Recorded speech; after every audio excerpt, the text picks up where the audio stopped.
जनगणना की अधिसूचना जारी हो चुकी है। केंद्र सरकार ने जनगणना की अधिसूचना को जारी कर दिया है। पूरे देश में 2 चरणों में जनगणना हो जाएगी। 2027 में जनगणना कराने का सरकार ने ऐलान किया।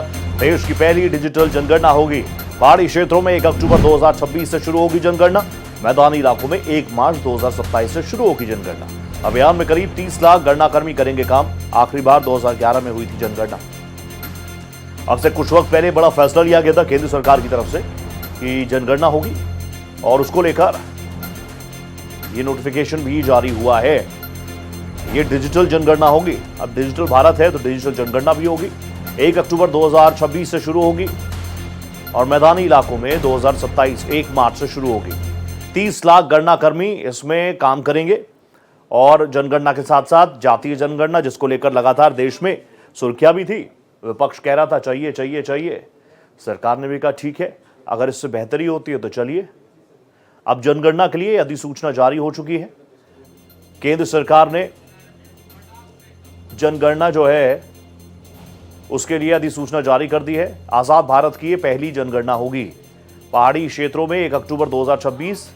तो अब देखिए, मेरे साथ मेरे सहयोगी जुड़े हुए हैं। मैं एक बार चाहूंगा, एक बार नाम मुझे बता दिया जाए जो हमारे सहयोगी। मोहित शुक्ला मेरे साथ जुड़ चुके हैं। मोहित, मुझे बता दीजिए, अब तो अधिसूचना भी जारी हो चुकी है। किस तरीके से चीजें आगे बढ़ेंगी? पूरी तैयारी, ब्लूप्रिंट पूरा तैयार?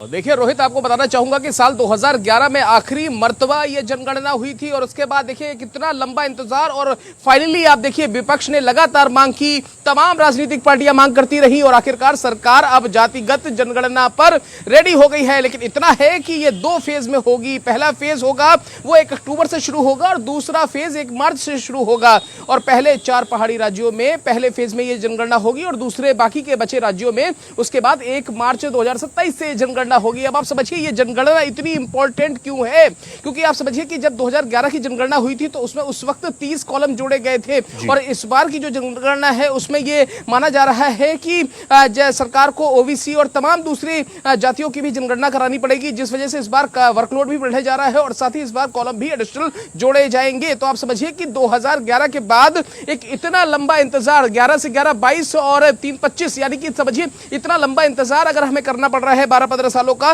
तो आखिरकार इसमें तमाम सारी टेक्निकल पेच भी आए कि आखिरकार इतनी लेट लतीफी क्यों हुई, क्या वजह है। और आप समझिए कि लगातार विपक्ष के बड़े नेता राहुल गांधी ये कहते रहे कि सरकार जातिगत जनगणना कराए। बिहार में भी इस चीज की बहुत ज्यादा मांग की गई और आप समझिए बिहार चुनाव के वक्त भी हमने देखा, या लोकसभा चुनाव के वक्त की हम पहले बात कर लेते हैं, लोकसभा चुनाव के दौरान भी इस बात की बहुत ज्यादा मांग की गई विपक्ष की तरफ से, क्योंकि विपक्ष का ये कहना था कि जातिगत जनगणना एक बार हो जाएगी तो हमें पता चल जाएगा। ये इंपॉर्टेंट चीज है और इसको तो क्रेडिट लेने की होड़ भी अभी आपने बिहार चुनाव का भी जिक्र कर दिया, तो उसमें भी लगातार ये शोर, ये शराबा, गूंज जातीय जनगणना की जोरों शोरों से उछाली जाएगी। थैंक यू सो मच मोहित, आप जुड़े मेरे साथ, बहुत धन्यवाद।